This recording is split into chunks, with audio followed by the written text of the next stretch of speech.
The sunny Mediterranean morning started like any other at Naval Air Station Valencia, but Etta Lopez had been awake since 3 a.m., her hands trembling as she held a cup of coffee that had gone cold 2 hours ago.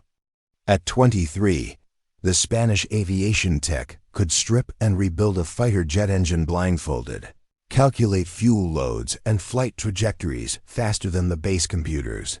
Before we jump back in, tell us where you're tuning in from. And if this story touches you, make sure you're subscribed, because tomorrow, I've saved something extra special for you.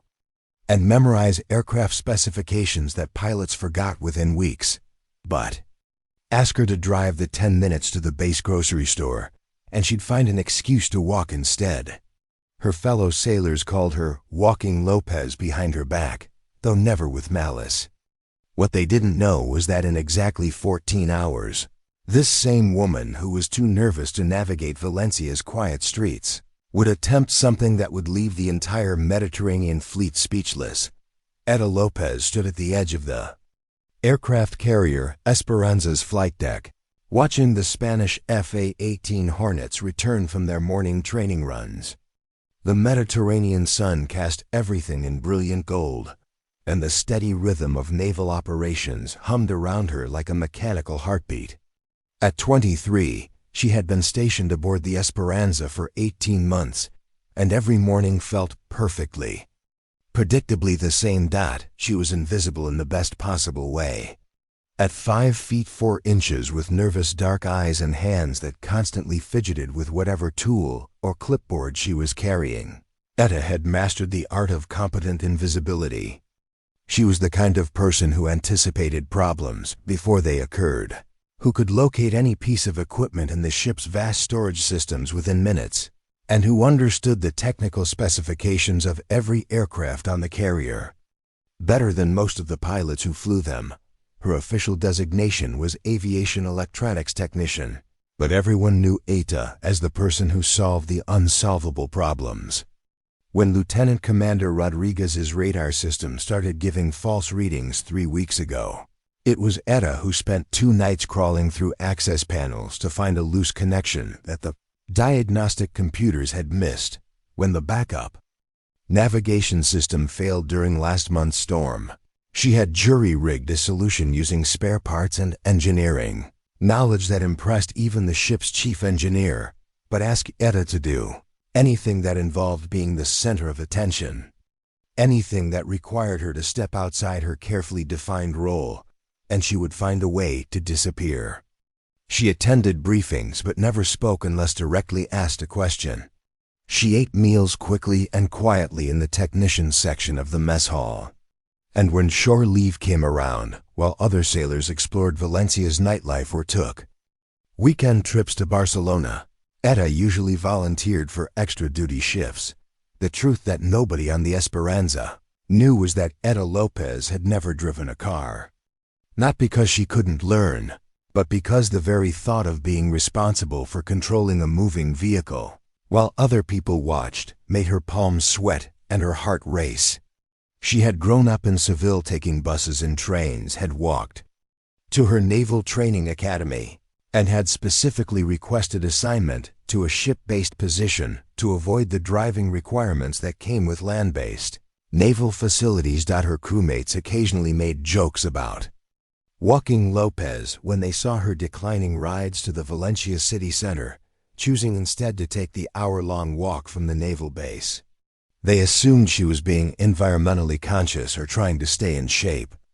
None of them suspected that their highly competent, technically brilliant colleague was terrified of something as simple as operating a motor vehicle. As the morning flight operations concluded, Etta made her way to the aviation workshop buried deep in the ship's hull. This was her domain, a climate-controlled space filled with diagnostic equipment, spare parts, and technical manuals.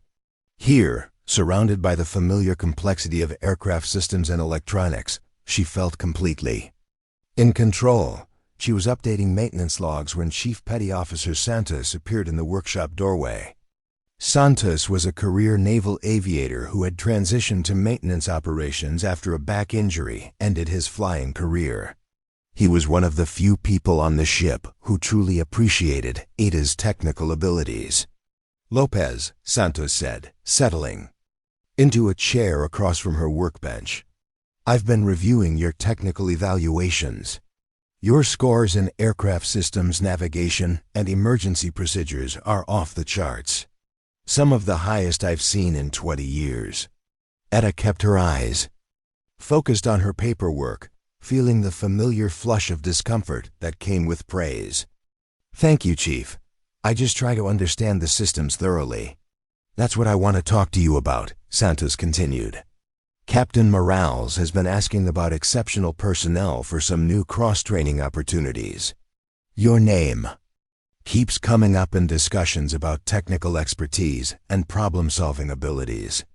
The idea of being discussed in captain-level meetings made Etta's stomach tighten. She had worked hard to maintain her low profile, to be competent but not conspicuous. "I'm very happy with my current duties, Chief." Santos leaned forward, his expression growing more serious. "Lopez, can I ask you something? Why did you join the Navy?" The question caught Etta off guard. She had rehearsed answers about service and duty for her recruitment interviews, but Santos was asking something deeper. "I wanted to work with advanced technology," she said carefully. "Naval aviation represents some of the most sophisticated engineering in the world. And you think you're reaching your potential working in this workshop?" Etta finally looked up from her paperwork, meeting Santos's gaze. "I think I'm contributing meaningfully to the mission, Chief." Santos nodded slowly. "You are, but contribution and potential aren't the same thing. I've watched you troubleshoot problems that stumped engineers with twice your experience. I've seen you understand aircraft systems in ways that some of our pilots never will. And I've also noticed that you seem to go out of your way to avoid anything that might put you in a more visible position." The observation stung because it was true. Etta had built her entire naval career around being competent but unnoticed, capable but not central. "I prefer technical work to leadership roles, Chief." "I'm not talking about leadership," Santos replied. "I'm talking about opportunity. There are programs available for exceptional technical personnel, training opportunities, that could expand your capabilities in ways you haven't imagined. But they require stepping outside your comfort zone." Etta felt her pulse quickening. The conversation was heading toward exactly the kind of visibility and expectation that she had spent 18 months avoiding. "I appreciate the consideration, Chief, but I'm not interested in additional responsibilities." Santos studied her for a long moment, then stood up. "Think about it, Lopez. Sometimes the thing we're most afraid of is exactly what we need most." After he left, Etta sat alone in her workshop, surrounded by the familiar hum of the ship's systems.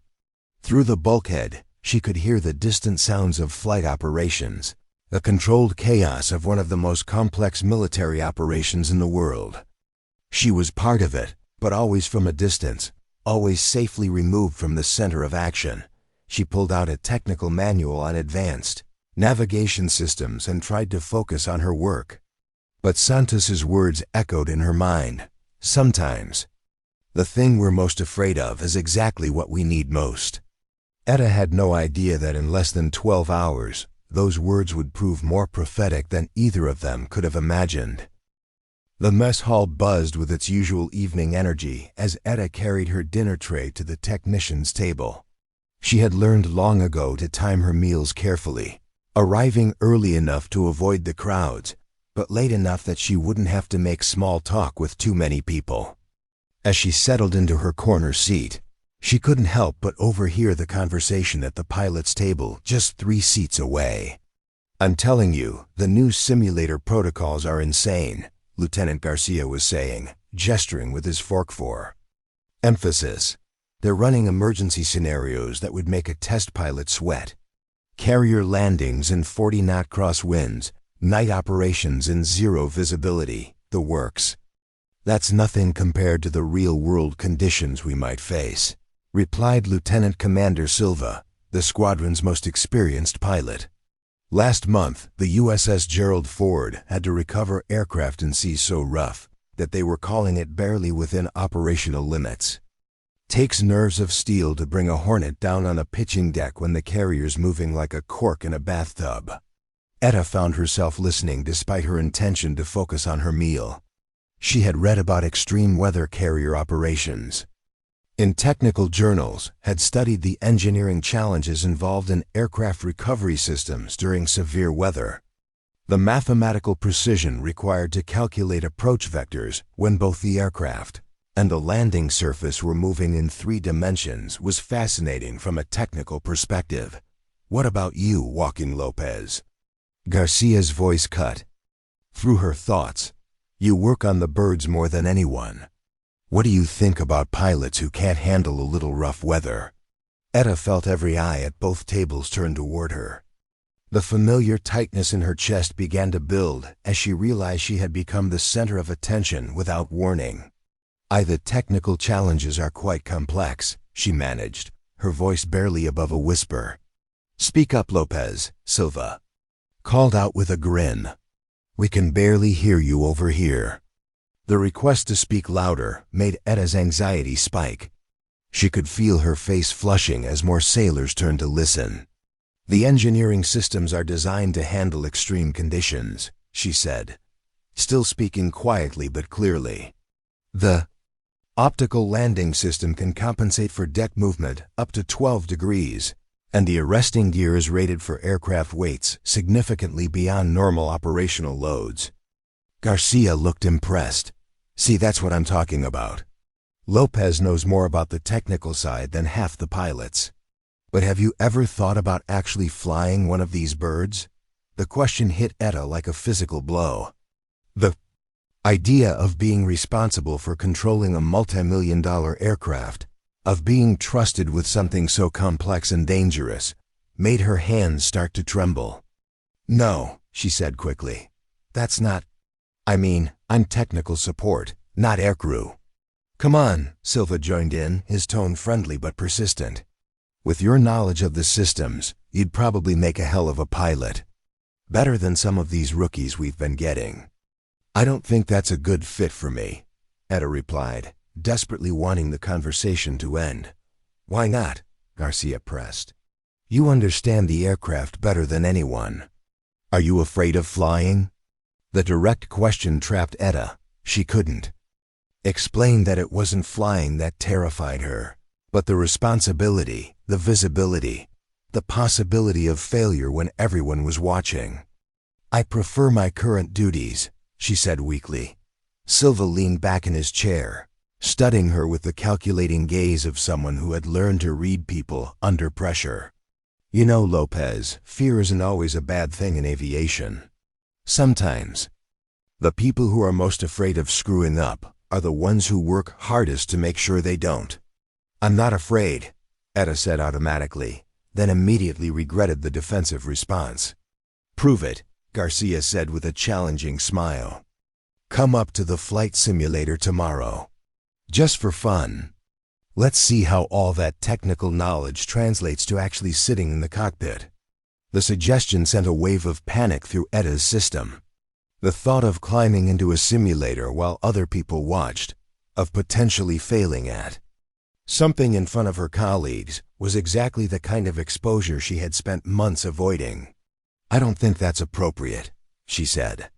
There are regulations about non-flight personnel using training equipment. Actually, there aren't. Silva corrected her. As long as it's supervised and doesn't interfere with scheduled training, technical personnel are allowed simulator time for educational purposes. I could arrange it if you're interested. Etta felt trapped. Saying no would confirm their suspicions about her fear, but saying yes would put her in exactly the kind of high-pressure situation that made her freeze up. Maybe some other time, she said, standing up quickly. I have maintenance reports to finish. As she hurried away from the table, she heard Garcia's voice behind her. That girl knows everything about flying except how to actually do it. Comment followed her back to her quarters, where she sat on her narrow bunk staring at the technical manuals that covered her small desk. Garcia was right, in a way. She did know everything about flying from a theoretical perspective. She had memorized flight dynamics equations, studied aerodynamics principles, and understood aircraft systems better than many of the pilots who operated them daily. But knowing and doing were entirely different things. Knowledge was safe, controllable, something you could master in private without risk of public failure. Actually flying an aircraft meant accepting responsibility for outcomes you couldn't completely control, meant being willing to make split-second decisions while everyone watched and judged your performance. Etta pulled out her personal tablet and found herself browsing through flight training videos, watching pilots demonstrate the precise sequences of actions required for carrier landings. The mathematical beauty of the process fascinated her, the way physics and engineering combined to make something seemingly impossible routine. But as she watched the videos, all she could think about was Garcia's challenge. The pilots had clearly been testing her, probing for the limits of her confidence and competence. And she had failed the test, revealing exactly the kind of fear and limitation that would keep her forever confined to her workshop. She closed the tablet and tried to focus on her maintenance reports, but the conversation kept replaying in her mind. For 18 months, she had been content to remain in the background, to be the competent technician who fixed problems without seeking recognition. But now she was beginning to wonder if her careful invisibility was really protection or just another kind of prison. Outside her porthole, the Mediterranean stretched endlessly under a canopy of stars. Somewhere out there, other carriers were conducting night operations. Pilots were pushing themselves and their aircraft to the absolute limits of performance. And here she was, hiding in her quarters because the mere suggestion of trying something new had sent her into a panic. Etta picked up her tablet again and scrolled through the flight training materials. Just theoretical study, she told herself. Just understanding the systems better. Nothing more than that. But as she read about landing procedures and emergency protocols, a small voice in the back of her mind wondered what it would feel like to actually test all that theoretical knowledge against reality. Preparing and narrating this story took us a lot of time, so if you are enjoying it, subscribe to our channel. It means a lot to us. Now back to the story. The following morning brought the kind of crystal clear Mediterranean weather that made carrier operations look deceptively simple. Etta arrived at her workshop early, hoping to avoid any follow-up conversations about the previous evening's simulator challenge. She had spent most of the night convincing herself that the pilots had simply been making casual conversation, that there would be no real expectation for her to follow through on Garcia's suggestion. She was wrong. At 08:00 hours, Chief Santos appeared in her workshop doorway with a clipboard and an expression that suggested official business. Lopez, I need you to report to Lieutenant Commander Silva at 1000 hours for a technical consultation. Etta's stomach dropped. What kind of consultation, Chief? Flight simulator calibration, Santos replied, but there was something in his tone that suggested more complexity. Apparently, the pilots have been having issues with the system's responsiveness during emergency scenarios. Silva requested someone with your technical background to observe a training session and identify potential mechanical problems. The explanation sounded plausible, but Etta suspected this was Silva's way of maneuvering her into the simulator experience Garcia had proposed.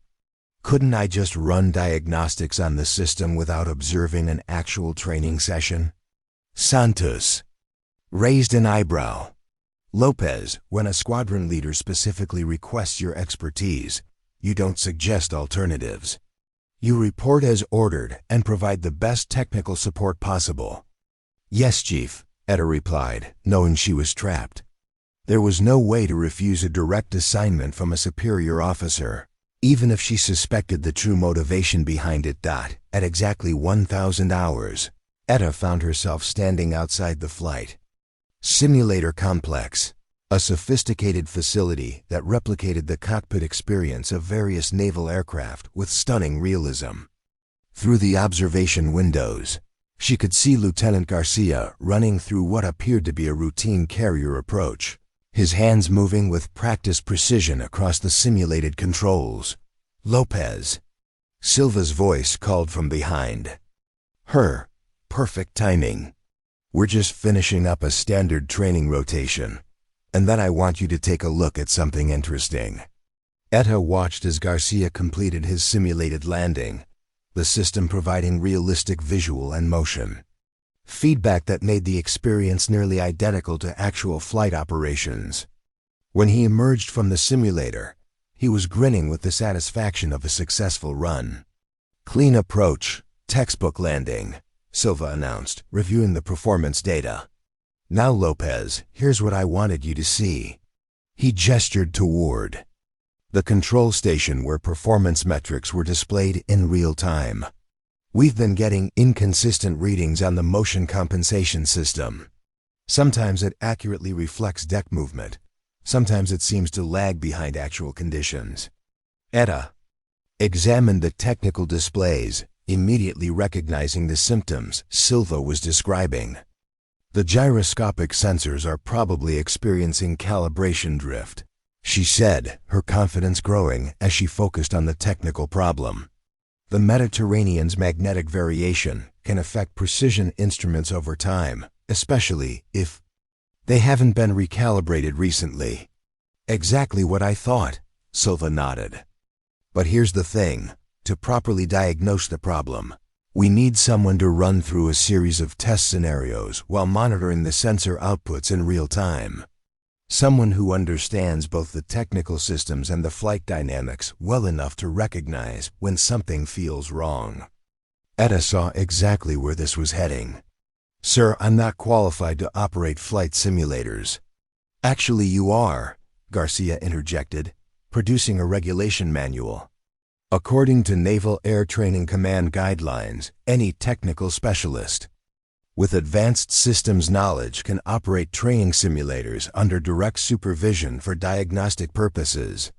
Silva stepped closer, his expression becoming more serious. "Lopez, I'm going to be completely honest with you. This isn't just about calibrating sensors. Your technical knowledge is exceptional, but knowledge without practical application has limited value. I've been watching you for months, and I see someone who understands these aircraft better than some of my pilots, but who seems terrified of actually experiencing what that knowledge means in practice."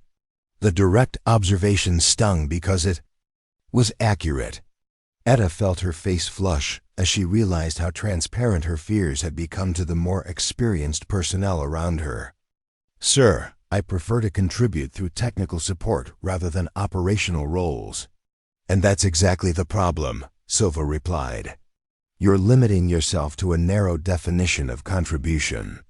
Do you know how many technical specialists I've worked with who understand theory but have no appreciation for the practical realities of flight operations?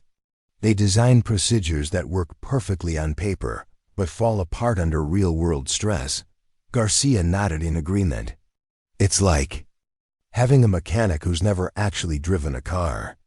Sure, they can fix the engine, but they don't really understand what the driver needs from the machine." The analogy hit uncomfortably close to home. Etta had indeed never driven a car, and she was beginning to realize that her technical expertise might be fundamentally limited by her lack of practical experience. "I understand the theory behind flight operations quite thoroughly," she said defensively. "Theory isn't enough," Silva stated flatly. "I need technical specialists who can relate to what pilots experience, who can anticipate problems because they understand the human factors involved in operating these machines. And the only way to develop that understanding is through direct experience." Etta looked through the observation window at the simulator cockpit, its array of controls and displays representing one of the most complex human-machine interfaces ever created. The rational part of her mind acknowledged that Silva's arguments made logical sense. Her technical knowledge would indeed be more valuable if she understood the practical challenges that pilots faced, but the emotional part of her mind was screaming warnings about visibility, responsibility, and the possibility of failure in front of people whose respect she had worked so hard to earn. "Sir, what if I perform poorly in the simulator?" she asked quietly. "What if my technical knowledge doesn't translate to practical ability?" Silva's expression softened slightly. "Then you'll perform poorly in a simulator, not in an actual aircraft. The whole point of training environments is to provide safe spaces for learning and failure." "But Lopez, what if you perform well? What if you discover capabilities you never knew you had?" Garcia stepped forward, his tone becoming more encouraging. "Look, we're not asking you to become a pilot overnight. We're asking you to spend an hour in a simulator running diagnostic scenarios. If it's terrible, you go back to your workshop and never have to think about it again. But if it's not terrible, then you might discover that your fear has been limiting your potential in ways you never realized." Silva finished. Etta stared at the simulator cockpit, her mind racing through calculations of risk and benefit. The logical part of her brain recognized that Silva and Garcia were offering her an opportunity to expand her capabilities in a relatively safe environment.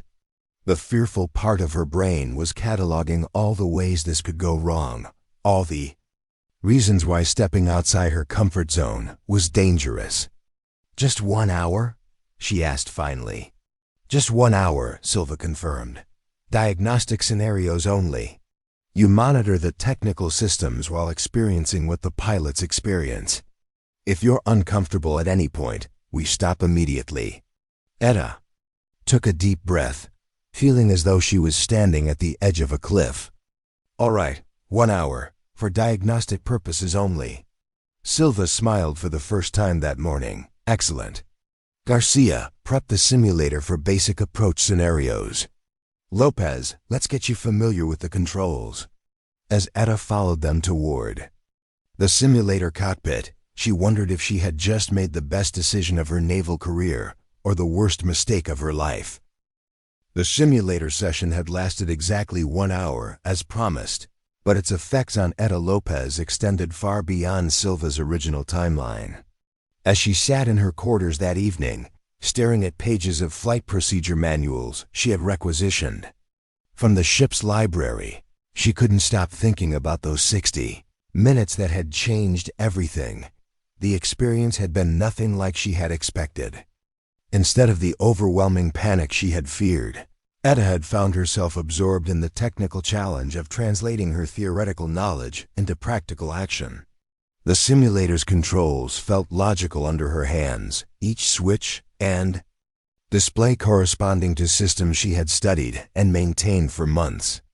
When Silva had guided her through a basic carrier approach, she had found herself thinking not about the pressure of performance, but about the fascinating interaction between human decision-making and machine response.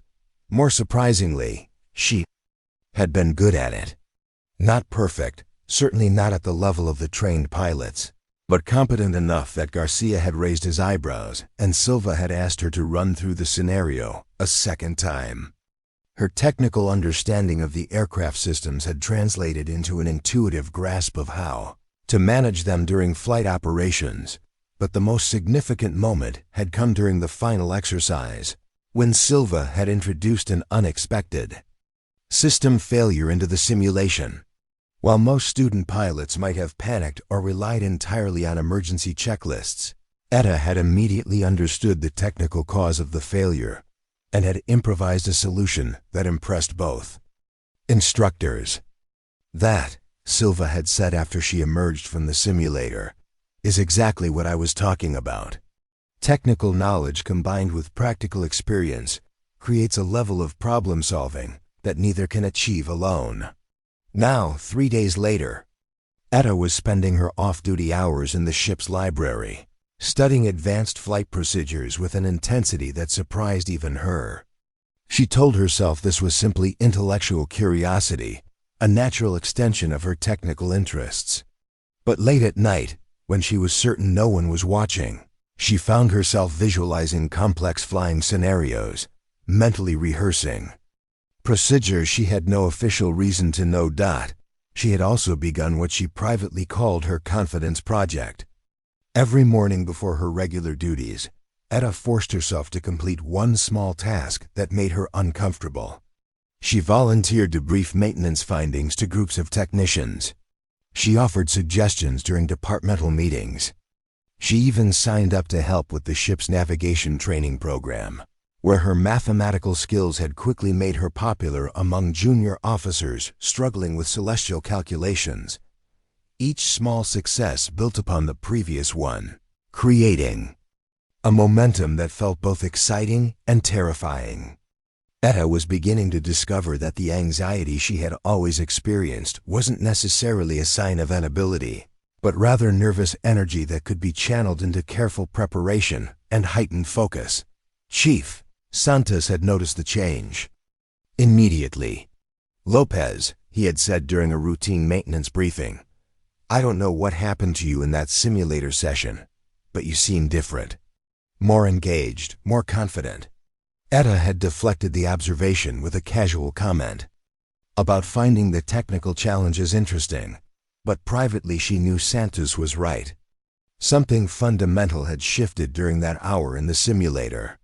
She had proven to herself that her fears were not necessarily limitations, that careful preparation could overcome anxiety, and that her technical knowledge was actually more valuable when combined with practical experience.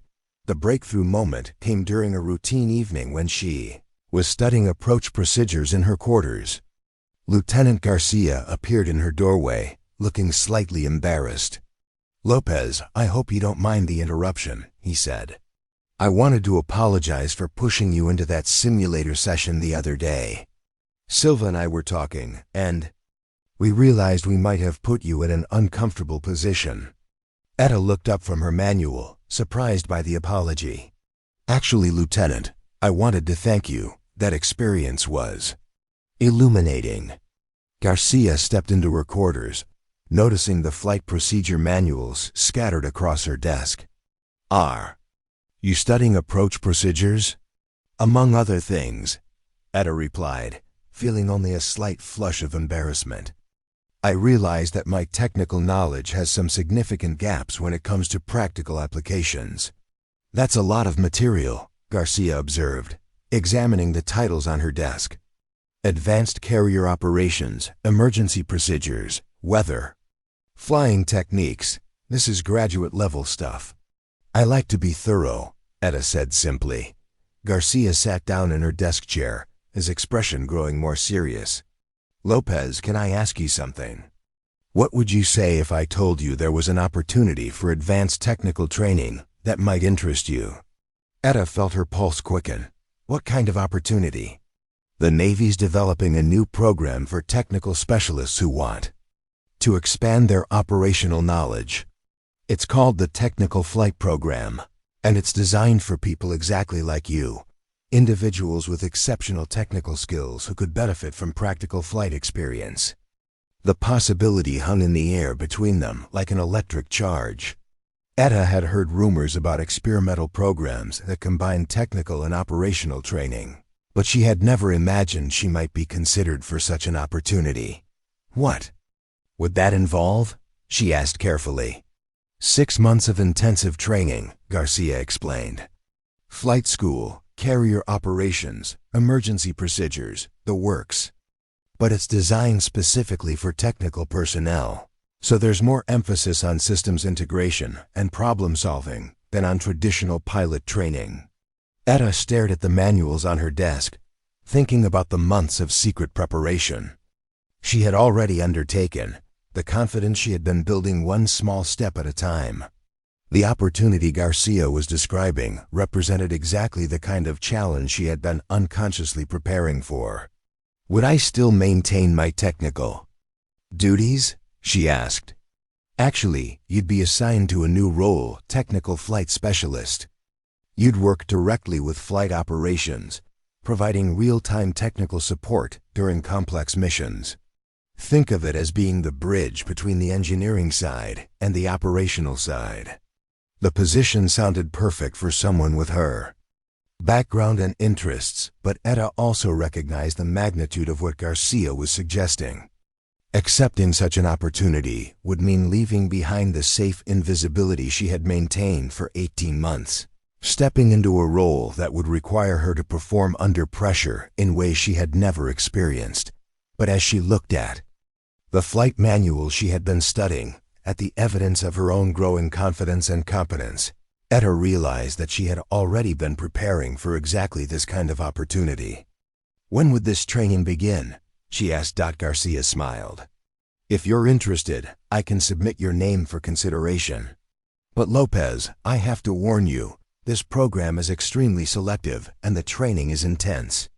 They're looking for people who can handle high-pressure situations, who can think clearly under stress, and who can integrate technical knowledge with practical performance."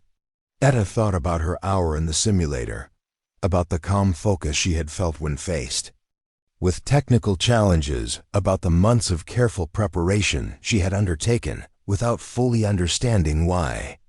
"I'm interested," she said quietly. Garcia stood up, extending his hand. "Then let's see if we can turn that interest into reality." As they shook hands, Etta realized that her secret preparation phase was about to become very public indeed. Word of Etta's application to the technical flight program spread through the Esperanza faster than she had anticipated. Within 48 hours of Garcia submitting her name for consideration, the ship's rumor network had transformed her quiet interest in advanced training into a subject of widespread speculation and debate. "Did you hear about Walking Lopez?" She overheard Petty Officer Martinez whispering to a colleague near the parts inventory. "Apparently, she thinks she can become a pilot. Can you imagine? The girl who's afraid to drive a shore patrol vehicle wants to fly million-dollar fighters." The characterization stung, particularly because it contained just enough truth to be devastating. Etta had indeed avoided driving assignments during her entire naval career, and the irony of someone with her transportation anxieties pursuing flight training was not lost on anyone who knew her background. The whispers followed her through her daily routines. During breakfast, she noticed conversations stopping when she approached tables, then resuming in hushed tones after she passed. In the maintenance bays, she caught technicians exchanging glances when she offered suggestions about aircraft modifications. Even her work assignments seemed to carry an undercurrent of skepticism, as if her supervisors were questioning whether her technical recommendations could be trusted, now that her judgment was apparently compromised by unrealistic ambitions. Santos called her into his office on a Thursday morning that felt heavy with unspoken tension. "Lopez," he began, his tone more formal than usual, "I've been hearing some concerning things about your recent activities." Etta sat across from his desk, her hands folded carefully in her lap. "What kind of concerns, Chief?" "The kind that suggest you might be losing focus on your primary responsibilities," Santos replied. "Your maintenance logs have been impeccable as always, but several people have mentioned that you seem distracted, that you're spending time on activities outside your assigned duties." "I've been studying flight procedures during my off-duty hours," Etta said defensively. "There's no regulation against educational reading." Santos leaned back in his chair, studying her with the calculating gaze she had learned to recognize as his problem-solving expression. "Lopez, off the record. What's really going on here? 3 weeks ago, you were content to work quietly in your specialty area. Now you're applying for programs that would put you in the most high-pressure operational roles in naval aviation. That's a pretty dramatic shift." The question forced Etta to confront something she had been avoiding: her own motivations for pursuing the technical flight program. Was she genuinely interested in expanding her capabilities, or was she simply trying to prove something to herself and others? "Chief, I realize that my technical knowledge has limitations," she said carefully. "I understand aircraft systems in theory, but I lack practical experience with how those systems perform under operational stress. The technical flight program would address that gap. And you think that gap is significant enough to warrant completely changing your career trajectory? The challenge in Santos's voice was clear. He was questioning not just her decision, but her judgment and priorities. I think my value to the Navy would be enhanced by better understanding the operational context of my technical work. Santos pulled out a folder from his desk drawer. Lopez, I'm going to share something with you that I probably shouldn't. I've received 3 separate reports from personnel suggesting that your recent behavior indicates poor judgment and unrealistic self-assessment. The words hit Etta like a physical blow. The idea that her colleagues had been discussing her perceived shortcomings with supervisors, that her quiet pursuit of additional training was being interpreted as evidence of incompetence, made her feel exposed and vulnerable in ways she hadn't experienced since childhood. What kind of reports? She asked, her voice barely above a whisper. The general consensus seems to be that you're attempting to pursue roles for which you're fundamentally unsuited, Santos replied. People are concerned that your technical skills, while impressive, don't translate to the kind of high-pressure decision-making required in operational aviation. Etta felt her carefully built confidence beginning to crumble. Chief, are you saying you agree with those assessments? Santos was quiet for a long moment, his expression unreadable. I'm saying that perception matters in military careers, and right now the perception is that you're reaching beyond your capabilities. Whether that perception is accurate or not, it's affecting how people view your technical work. The implication was clear. Her pursuit of flight training was not only unlikely to succeed, but was actually damaging her reputation in her current role. The safe invisibility she had maintained for 18 months was being replaced by a visibility that highlighted her perceived weaknesses rather than her actual strengths. What would you recommend, Chief? Etta asked. I'd recommend focusing on excelling in your current position, Santos replied. You're an exceptional technician, Lopez. Don't jeopardize that reputation by pursuing goals that others see as unrealistic. As Etta left Santos's office, she felt the weight of everyone's expectations pressing down on her like a physical force.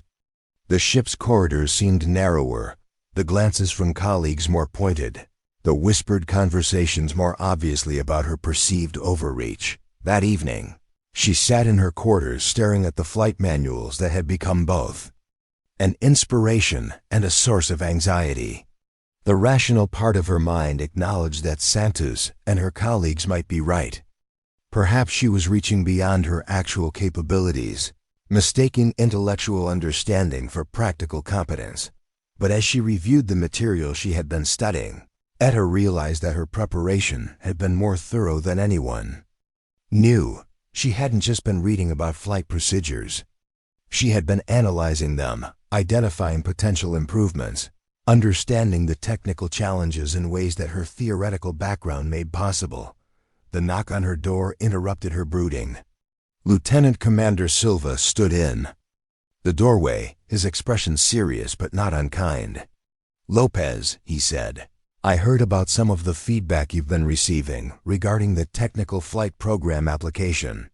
Yes, sir, Etta replied, unsure whether Silva was there to add his voice to the chorus of skepticism or to offer support. I want you to know that I submitted a strong recommendation letter for your application, Silva said. But I also want to prepare you for what's coming next. The selection process for this program is extremely competitive, and the training is designed to challenge people in ways they've never experienced. Silva stepped into her quarters, noticing the flight manuals scattered across her desk. The question you need to answer for yourself is this. Are you pursuing this opportunity because you genuinely believe you can succeed, or because you're trying to prove something to people who doubt you? The distinction was one Etta hadn't fully considered. Does it matter, sir, if the result is the same? It matters enormously, Silva replied. People who are trying to prove themselves to others often make decisions based on external validation rather than internal capabilities. That kind of thinking can be dangerous in high-pressure situations. As Silva left, Etta found herself alone with a question that cut to the heart of her motivations. Was she really ready to pursue something as challenging as flight training? Or was she simply tired of being underestimated? The answer, she realized, would determine not just whether she succeeded in the program, but whether she survived it. The summons to Captain Morales's office came on a gray Tuesday morning when the Mediterranean was showing its winter teeth. Etta had been expecting some kind of formal response to her technical flight program application, but as she stood outside the captain's door, she realized this meeting felt more like a tribunal than a career counseling session. Captain Isabella Morales was a legend in Spanish naval aviation, one of the first women to command a carrier and someone whose reputation for direct communication was both respected and feared throughout the fleet. When Etta entered the spacious office, she found herself facing not just the captain, but also Chief Santos and Commander Rodriguez, the ship's executive officer. "Specialist Lopez," Captain Morales began, her voice carrying the authority of someone accustomed to making decisions that affected thousands of lives. "Please have a seat. We need to discuss your recent application and some concerns that have been raised about your judgment." Etta sat in the chair facing the captain's desk, acutely aware that she was now the center of attention for the ship's senior leadership. The familiar tightness in her chest began to build, but she forced herself to maintain steady eye contact with the captain. "Ma'am, I submitted my application through proper channels and followed all required procedures," Etta said, keeping her voice as steady as possible. "The procedural aspects aren't in question," Commander Rodriguez interjected. "What's concerning is the apparent disconnect between your current capabilities and the demands of the program you're seeking to enter." Captain Morales opened the file on her desk, scanning documents that Etta assumed contained her service record and the various reports that had been circulating about her recent behavior. "Lopez, your technical performance has been exemplary throughout your assignment to this ship. Your maintenance records are flawless, your problem-solving abilities are exceptional, and your knowledge of aircraft systems is among the best I've seen in a technician of your experience level." The praise felt like a setup for disappointment. Etta waited for the inevitable however that would follow. "However," the captain continued, "technical competence and operational readiness are not the same thing.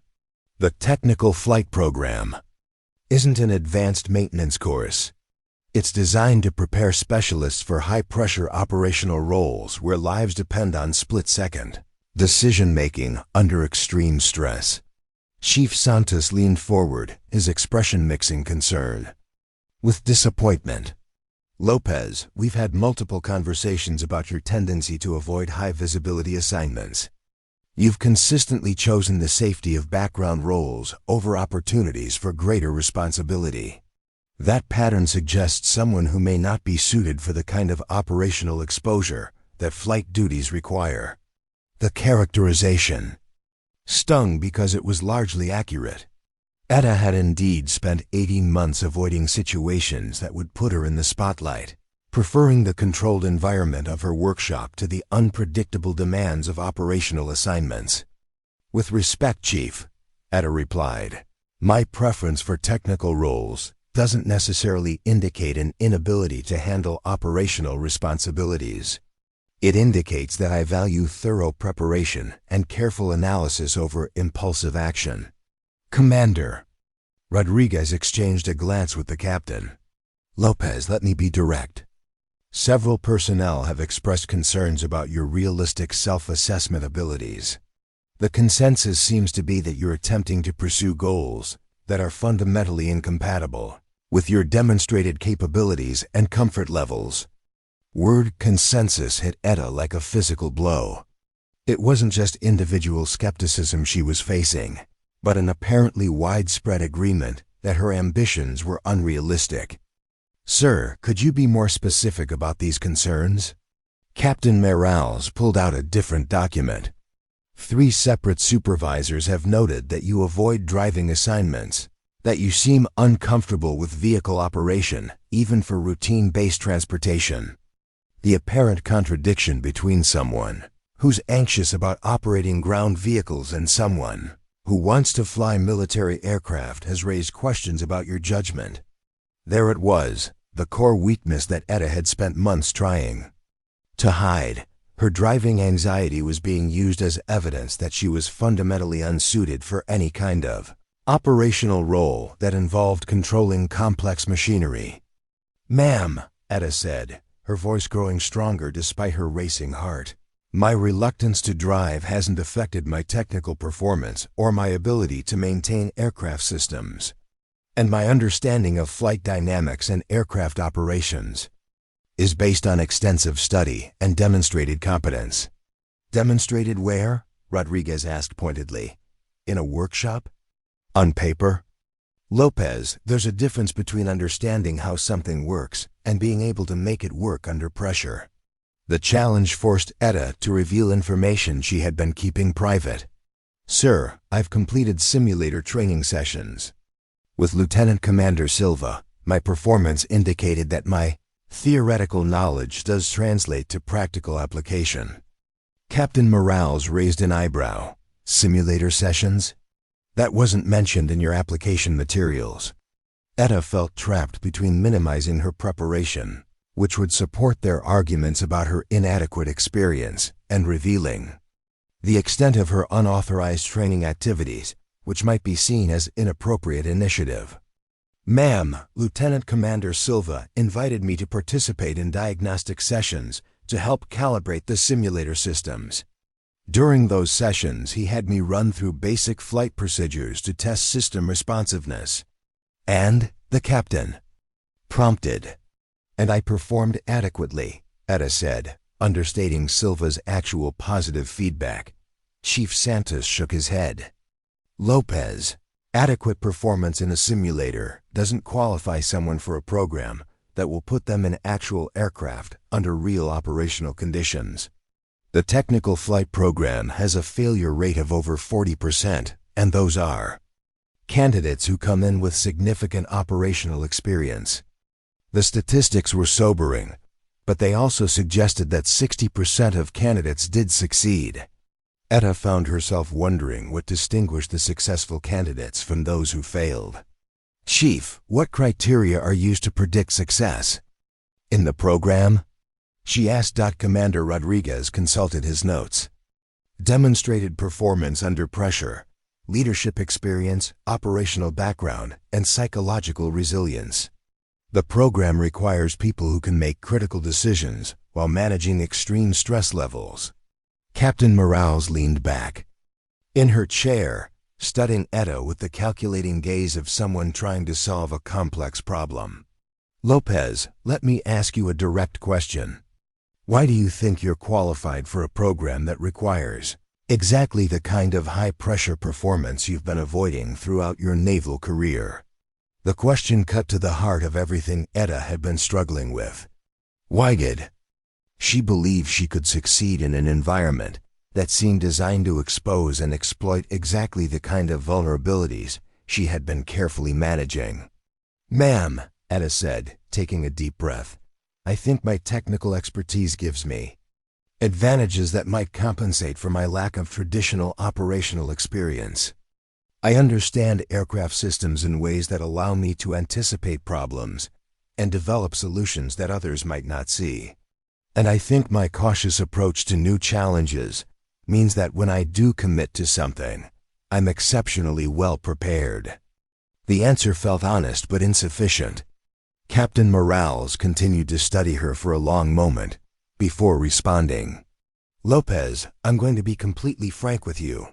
Based on your service record and the feedback from your colleagues, my recommendation would be to withdraw your application and focus on advancing within your technical specialty. You're an exceptional technician, and pursuing a path that plays to your weaknesses rather than your strengths seems like poor career planning." The words felt like a door closing on possibilities, Etta had only just begun to imagine. But as she sat in that office, facing the assembled judgment of the ship's leadership, she realized that this moment was exactly what she had been preparing for without knowing it. "Ma'am, I respectfully request that you allow my application to proceed through the normal evaluation process. If the program administrators determine that I'm not qualified, I'll accept that judgment. But I believe I've earned the right to be evaluated based on my actual capabilities rather than others' assumptions about my limitations." Captain Morales smiled for the first time during the meeting. "Very well, Lopez. Your application will proceed. But understand that you'll be held to the same standards as every other candidate. And those standards are designed to identify people who can perform under the most demanding conditions naval aviation can create." As Etta left the captain's office, she realized that she had just committed herself to proving something she wasn't entirely sure she could prove. But for the first time in her naval career, she was looking forward to the challenge. Etta's fingers flew across the computer keyboard as she accessed the technical databases containing FA-18 performance specifications, hydraulic system schematics, and approach procedure algorithms. Around her, the Flight Operations Center continued its controlled chaos with radio chatter from the struggling aircraft, providing a constant reminder of the lives hanging in the balance. "Alpha 7-1, this is Esperanza Control," came Lieutenant Garcia's voice over the communication system. "Be advised we're experiencing severe deck motion due to weather conditions. Current wind is 050 at 48 knots gusting to 62. Recommend you consider alternate recovery options." The response from Lieutenant Commander Torres, the flight leader with the hydraulic failure, crackled through static and wind noise. "Esperanza Control, Alpha 7-1, negative on alternate recovery. Fuel state critical. Weather between us and nearest alternate is worse than current conditions. We're committed to carrier recovery." Etta paused in her calculations, listening to the grim determination in Torres's voice. She had worked on his aircraft dozens of times, knew exactly which hydraulic systems were compromised, and how that would affect his control authority during the approach. The standard procedures everyone was planning to use would put enormous stress on his remaining hydraulic system at exactly the moment when precision was most critical. "Commander Martinez," she called out, "I need current deck motion data and wind measurements from the ship's meteorological systems." Martinez provided her with access to the ship's environmental monitoring systems, and Etta quickly incorporated the real-time data into her calculations. What she discovered made her stomach clench with understanding. The standard approach procedures that Torres would be expected to use required control inputs that were beyond the capability of his degraded hydraulic system, especially in the current weather conditions. The conventional wisdom about emergency approaches assumed relatively stable environmental conditions, but those assumptions broke down when severe weather compounded the mechanical limitations. "Sir," Etta called to Silva, "the standard emergency approach procedures won't work in these conditions." Silva looked up from the radar display he was monitoring. "What do you mean they won't work?" "The control authority required for the final approach segment exceeds what's available with backup hydraulic systems," Etta explained, pointing to her calculations on the computer screen. "In normal weather, the backup system provides sufficient control for emergency approaches. But with the current wind conditions and deck motion, the aircraft would need approximately 30% more control authority than the backup system can provide." Chief Santos, who had been monitoring radio communications, stepped closer to examine Etta's work. "Are you saying that Torres can't make a successful approach using standard procedures?" "I'm saying that if he attempts a standard approach, probability of successful recovery drops to less than 20%. Etta replied, her voice growing more confident as she explained her findings. "But there's an alternative approach profile that would work within his control limitations." Commander Martinez moved to look over her shoulder at the computer display. "What kind of alternative profile?" Etta switched to a different screen showing Approach trajectory calculations. A modified glide slope that reduces the control inputs required during the final approach phase. Instead of the standard 3.5-degree descent angle, we use a 2.8-degree angle with extended final approach distance. The aircraft maintains higher approach speed to preserve control authority, then uses aerodynamic braking rather than control surface deflection for the final deceleration. Silva frowned as he studied her calculations. Lopez, that approach profile would require perfect timing and coordination between the aircraft and the ship's recovery systems. Any miscalculation could result in the aircraft coming in too fast or too high for the arresting gear to safely capture. Yes, sir, Etta agreed. But it also operates within the actual capabilities of the aircraft rather than assuming capabilities that no longer exist. The risk of miscalculation is lower than the certainty of failure using standard procedures. Captain Morales, who had been listening to the discussion while monitoring communications with the aircraft, stepped forward.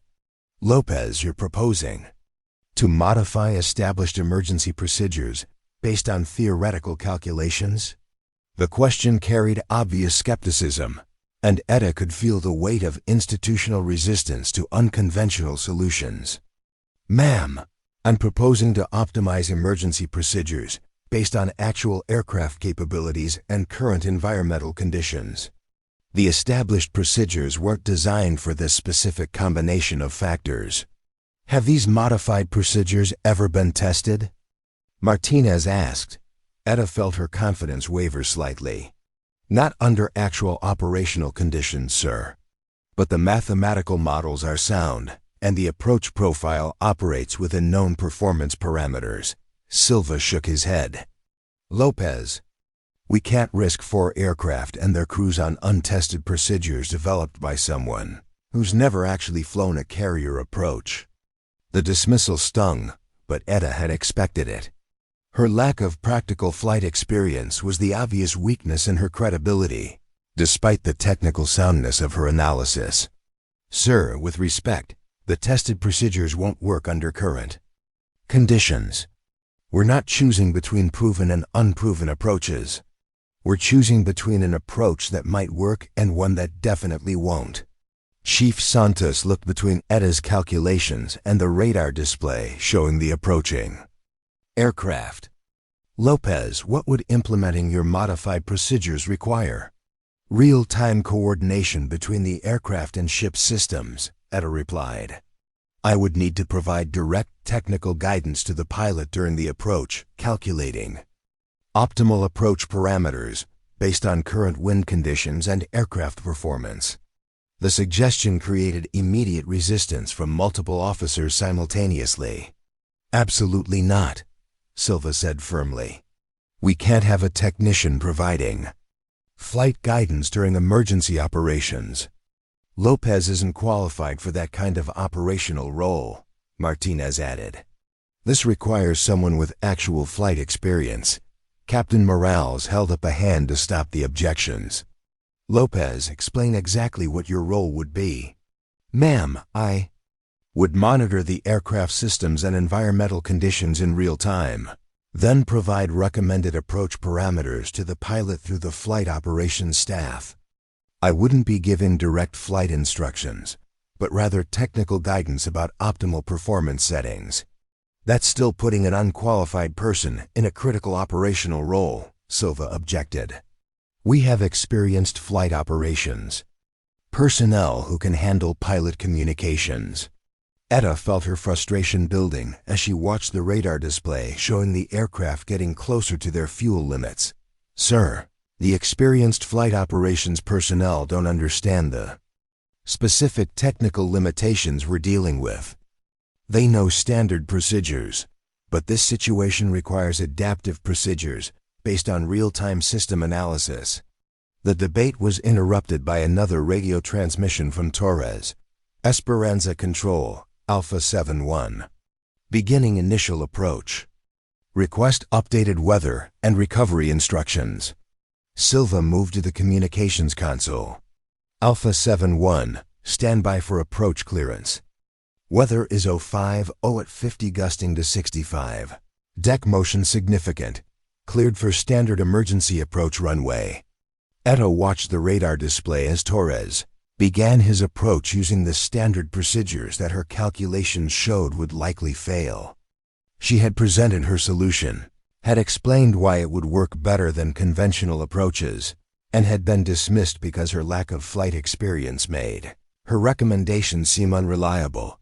But as she watched the aircraft beginning its descent toward what might be disaster, Etta realized that being dismissed didn't change the mathematics of the situation. Torres was still flying an approach that exceeded his aircraft's capabilities, and the weather was still creating conditions that the standard procedures couldn't handle. The question was whether she was willing to accept that dismissal, or whether she was prepared to take action that would prove her analysis correct. The emergency klaxon shattered the peaceful Mediterranean morning at 0647 hours, its urgent wail cutting through the routine sounds of breakfast preparation and morning briefings. Etta was in her workshop calibrating navigation equipment when the alarm sent her heart racing, not from fear, but from the immediate recognition that something had gone catastrophically wrong. She dropped her tools and ran toward the Flight Operations Center, joining the stream of personnel responding to the crisis. The ship's intercom crackled with urgent communications. All hands, this is not a drill. Flight operations emergency in progress. All available technical personnel report to Flight Ops immediately. The Flight Operations Center was chaos when Etta arrived. Banks of monitors displayed radar tracks, weather data, and communication feeds, while officers coordinated with voices tight with controlled urgency. She spotted Lieutenant Commander Silva at the Central Command Station, his face grim as he studied a tactical display showing aircraft positions over the Mediterranean. "What's the situation?" Etta asked Chief Santos, who was monitoring communication frequencies at a nearby station. "Training mission went wrong," Santos replied without looking away from his equipment. 4 FA-18s conducting formation exercises about 200 nautical miles northeast. Weather deteriorated faster than predicted, and now they're caught in a severe storm system with winds gusting over 60 knots. Etta felt her stomach tighten as she processed the implications. Fighter aircraft could handle significant weather, but 60-knot winds created dangerous conditions for both flying and carrier landings. Are they attempting to return to base? That's the problem, Santos continued, his voice growing more tense. Lead aircraft developed hydraulic failure about 30 minutes ago. Lieutenant Commander Torres is flying on backup systems only, which means his approach capabilities are severely compromised. In these weather conditions, with limited hydraulic authority, attempting a carrier landing becomes nearly impossible. Etta finished, her technical mind immediately understanding the complex interaction of mechanical failure and environmental challenges. She moved closer to the central display, watching the radar tracks of the 4 aircraft as they struggled against weather that was rapidly exceeding operational limits. The storm system shown on the meteorological display was a massive spiral of convective activity, with embedded thunderstorms, creating severe turbulence and wind shear that could destroy aircraft attempting to penetrate it. Captain Morales entered the operations center, her presence immediately commanding attention from the assembled personnel. "Status report," she ordered. "Ma'am, Flight Alpha 7 is approximately 40 minutes from the ship," Silva responded. "Lead aircraft has hydraulic failure limiting control authority. Weather conditions at the recovery point are deteriorating rapidly, with sustained winds of 45 knots gusting to 65, significant wave action affecting deck motion, and visibility dropping below minimums." "Options?" the captain asked tersely. "We can attempt to guide them to an alternate airfield," Silva replied, "but the nearest suitable runway is over 300 nautical miles away, and they'd have to transit through the worst part of the storm system to reach it. Given the lead aircraft's mechanical condition, that's extremely high risk." What about waiting for the weather to improve? Chief Aviation Officer Commander Martinez shook his head. Ma'am, fuel state won't allow it. They've got maybe 90 minutes of flight time remaining, and the storm system is forecast to intensify over the next 6 hours before beginning to weaken. Etta listened to the discussion while studying the weather displays, her mind automatically calculating wind vectors, fuel consumption rates, and mechanical limitations. The situation was becoming a perfect storm of interrelated problems, each one making the others worse. Ma'am, Silva continued, we're looking at attempting carrier recovery in conditions that are at the absolute limit of operational parameters.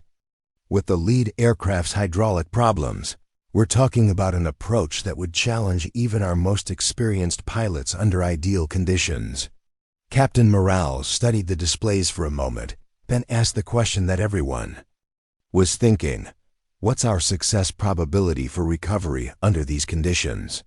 The operations center fell silent except for the background chatter of radio communications and the hum of electronic equipment.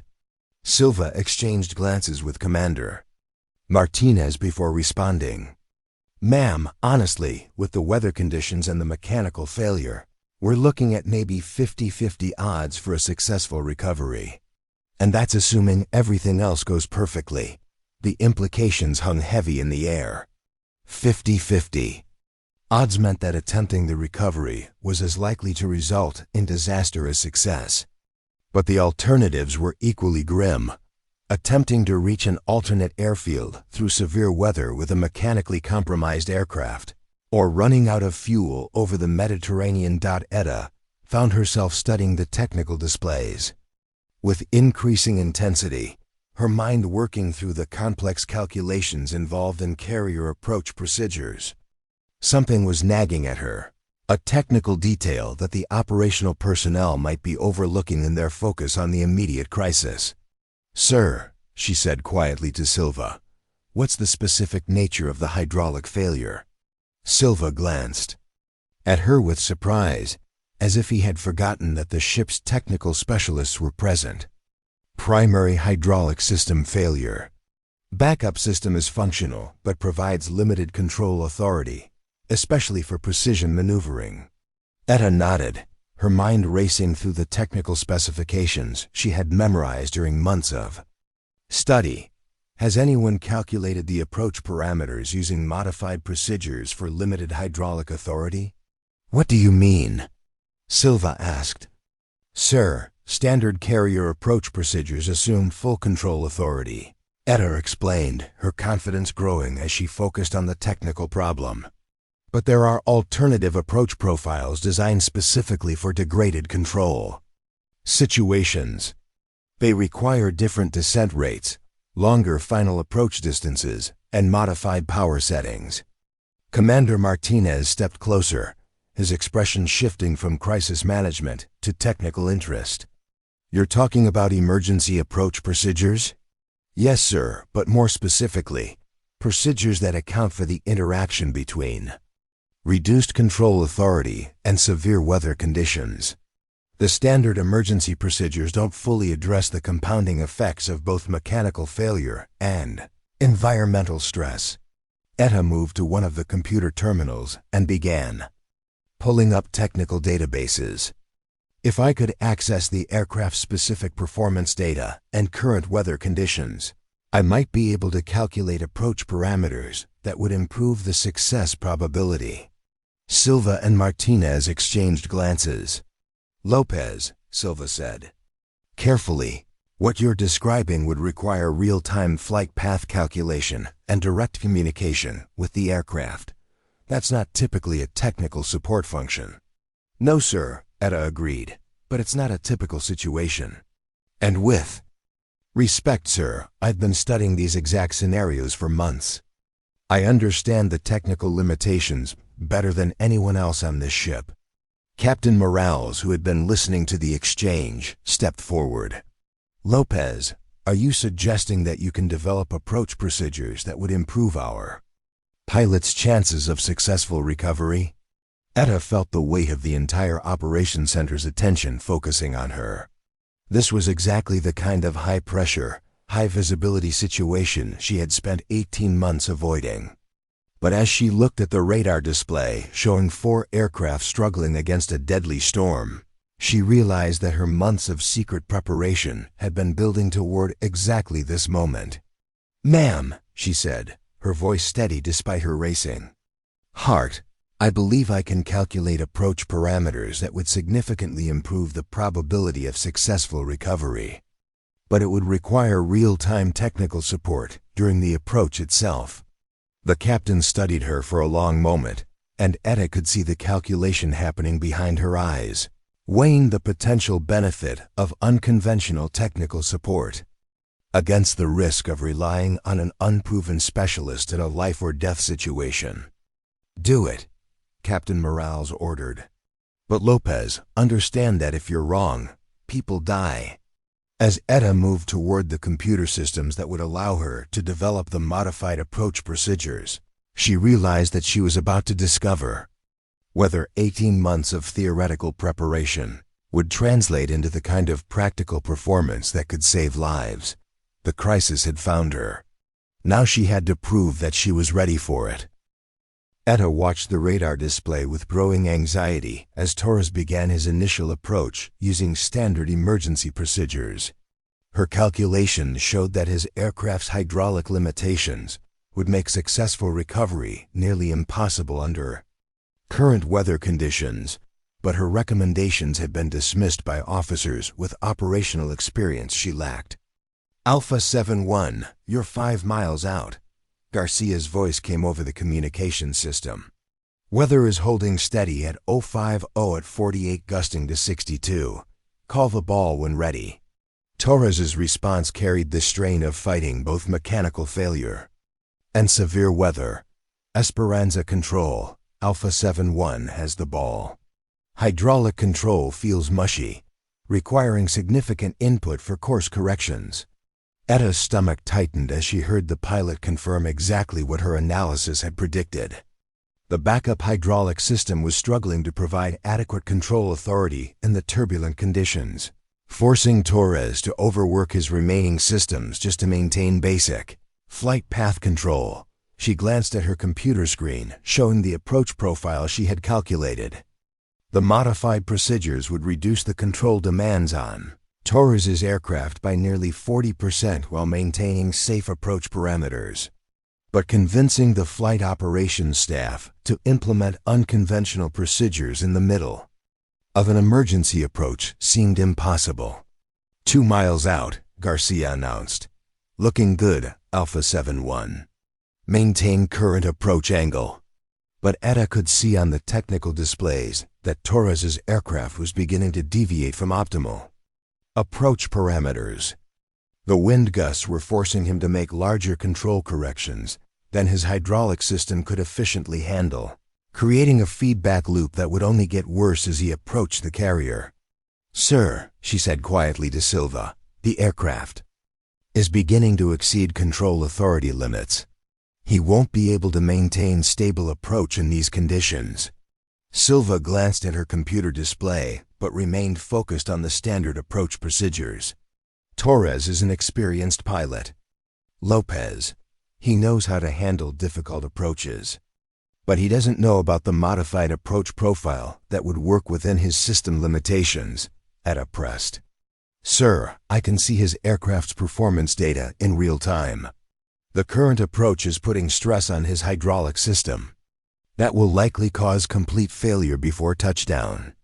The warning proved prophetic. 30 seconds later, Torres's voice crackled over the radio with controlled urgency. "Esperanza Control, Alpha 7-1 experiencing increased hydraulic system degradation. Control is becoming increasingly difficult." Silva's expression shifted from confidence to concern as he processed the implications. "Alpha 7-1, state your intentions." "Continuing approach," Torres replied. "But I may need to wave off if control deteriorates further." Etta knew that a wave-off would be catastrophic. Torres was operating on minimal fuel reserves, and another approach attempt would push him beyond his fuel limits. If the modified approach procedures were going to be implemented, it had to happen now. "Commander Silva," she said, her voice carrying new urgency. "If Torres waves off, he won't have fuel for another approach. This is our only chance to get him aboard safely." Silva looked at her calculations again, his operational experience warring with the technical analysis she was presenting. "Lopez, what you're proposing is completely outside established procedures. If something goes wrong... "Sir, something is already going wrong," Etta interrupted, pointing to the aircraft performance data. "His hydraulic system is failing faster than anticipated. Standard procedures aren't working." The moment of decision arrived when Torres's voice came over the radio with barely controlled strain. "Esperanza Control. Alpha 7-1 is having difficulty maintaining glide slope. Hydraulic system is not responding normally." Etta watched Silva's face as he processed the situation. The experienced pilot was struggling with an approach that should have been manageable, confirming her analysis about the inadequacy of standard procedures under current conditions.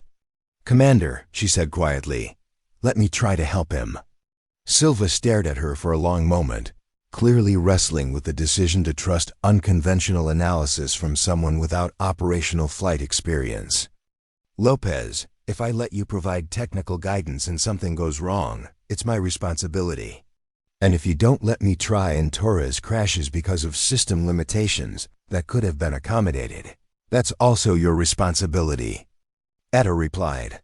The radio crackled again. "Esperanza Control, Alpha 7-1 may need to wave off. Control authority is becoming insufficient for safe approach." Silva made his decision. "Do it, Lopez, but I'm staying on the radio for operational control." Etta moved to the communications console, her heart pounding as she realized she was about to take responsibility for guiding a failing aircraft to safety using procedures she had never tested under real conditions. "Alpha 7-1, this is Esperanza Technical," she said into the microphone, her voice steadier than she felt. "Be advised we have real-time analysis of your hydraulic system performance. Recommend modified approach profile to operate within your current control authority." Torres's response carried surprise and skepticism. "Esperanza Technical, Alpha 7-1. Who am I talking to?" "Sir, this is Aviation Electronics Technician Lopez. I've been monitoring your aircraft's performance data and have calculated an approach profile that should work within your hydraulic limitations." There was a pause before Torres responded. "Lopez? The technician who works on my bird." "Yes, sir. I know your aircraft systems, and I know what's failing. I can guide you through an approach that doesn't exceed your remaining control authority." Another pause, longer this time, as Torres processed the unprecedented situation of receiving flight guidance from a ship's technician. Finally, "Lopez, I'm running out of options here. What do you recommend?" Etta felt the weight of responsibility settle on her shoulders like a physical force. 4 aircraft and their crews were depending on her theoretical calculations proving correct under real-world conditions. She was about to discover whether months of secret preparation had truly prepared her for this moment. "Sir, reduce your descent rate to 2.8 degrees and extend your final approach distance," she began, reading from her calculations while watching his aircraft's real-time performance data. "This will reduce the control inputs required during the critical final phase."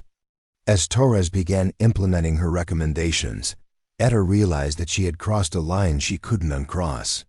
She was no longer the invisible technician who fixed problems in the background.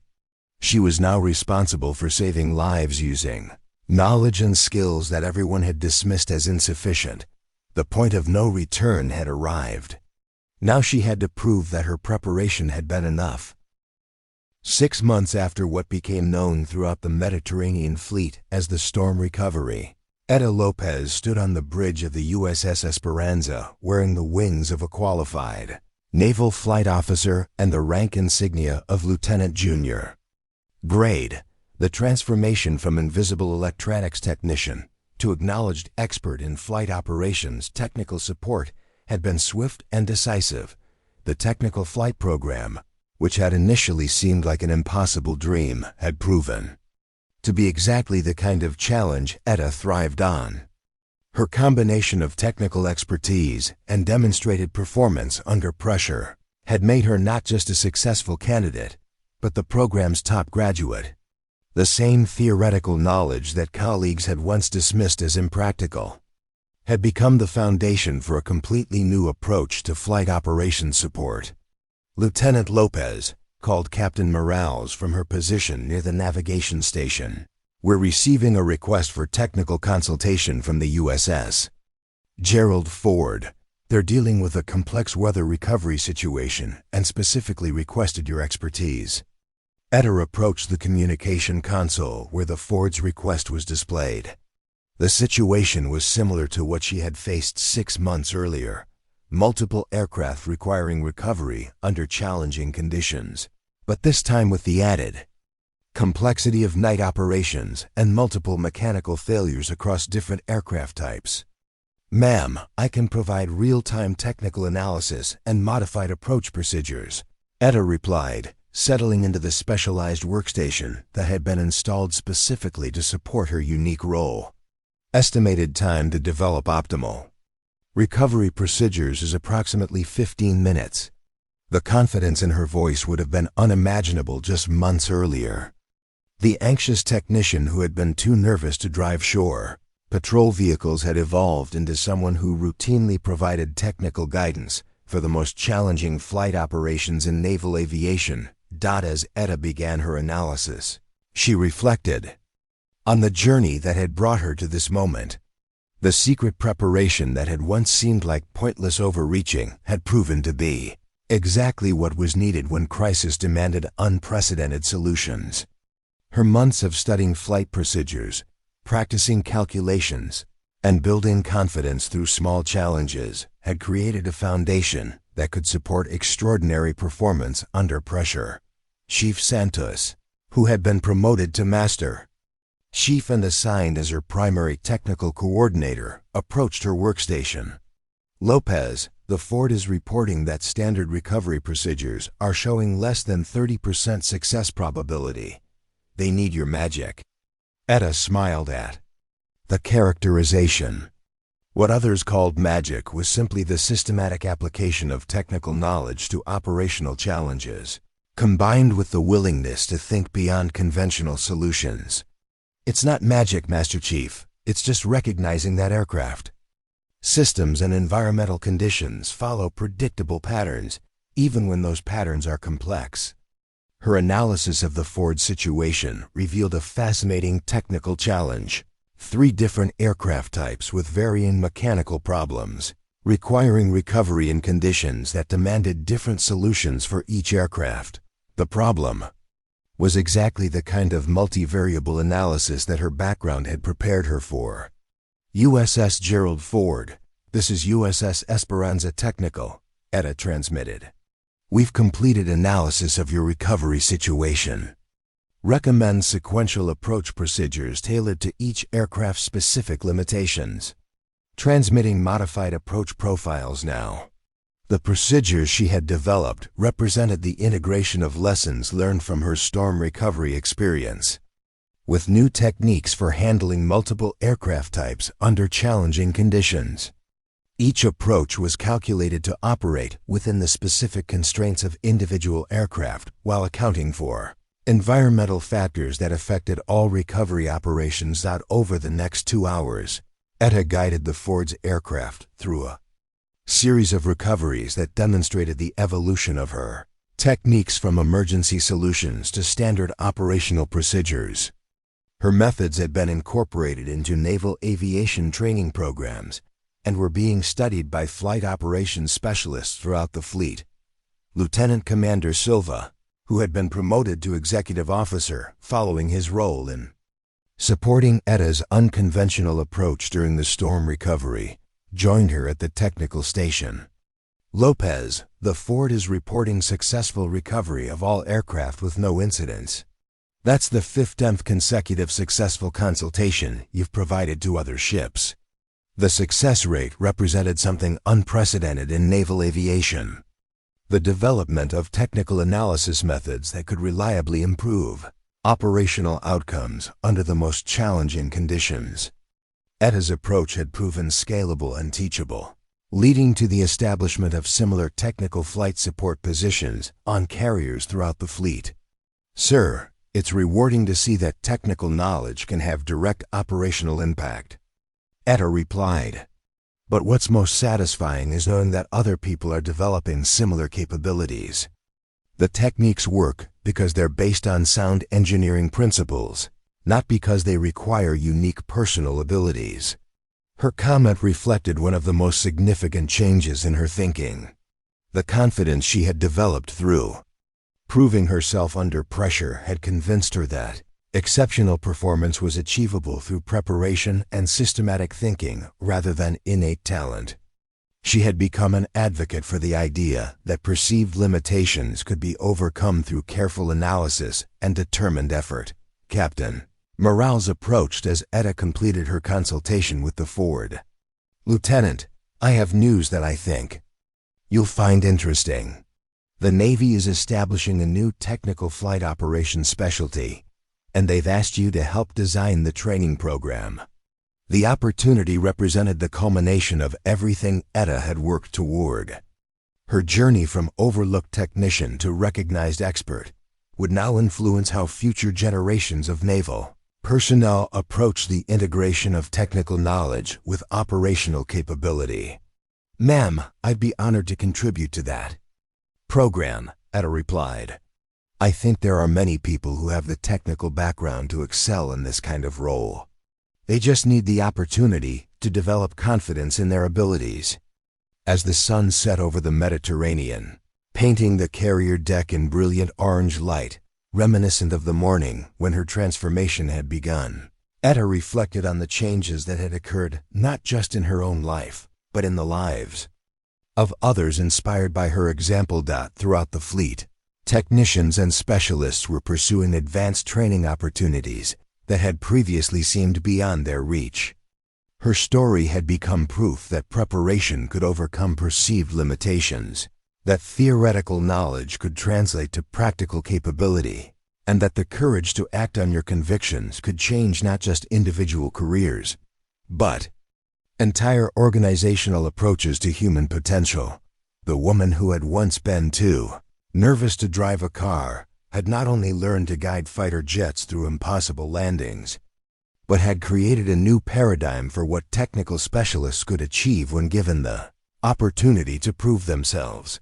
Etta Lopez had discovered that the difference between limitation and capability often came down to a single decision: the choice to prepare for opportunities that others said would never come, and the courage to act when those opportunities finally arrived. As she secured her workstation and prepared to head to the officers' mess for dinner, Etta knew that tomorrow would bring new challenges, new opportunities to apply technical knowledge to operational problems, and new chances to prove that impossible was just another engineering problem waiting for the right solution.